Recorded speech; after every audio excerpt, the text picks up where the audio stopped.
বৃত্তের সাপেক্ষে, মানে একটা বৃত্তের সমীকরণ দিয়ে দিয়েছে, এটা হচ্ছে বৃত্তের সমীকরণটা, আর বলেছে এই বিন্দুটা বৃত্তের ভেতরে অবস্থিত না বাইরে অবস্থিত না বৃত্তের উপরে অবস্থিত, এটা চেয়েছে।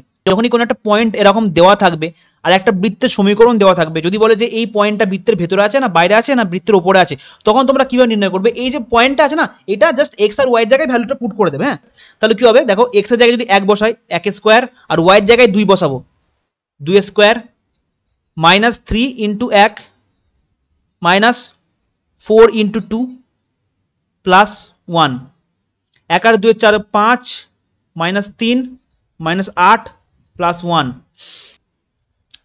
6, হ্যাঁ -5 আসছে। ওকে, তাহলে -5। এবার তোমরা একটা জিনিস সবসময় খেয়াল রাখবে, যখন 0 থেকে বড় হবে, যখন 0 থেকে বড় হবে তখন হবে আউটসাইড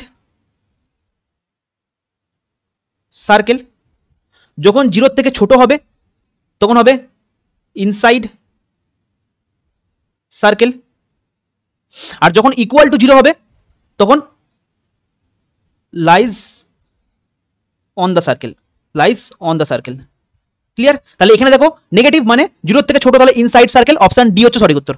বলো, বুঝলে?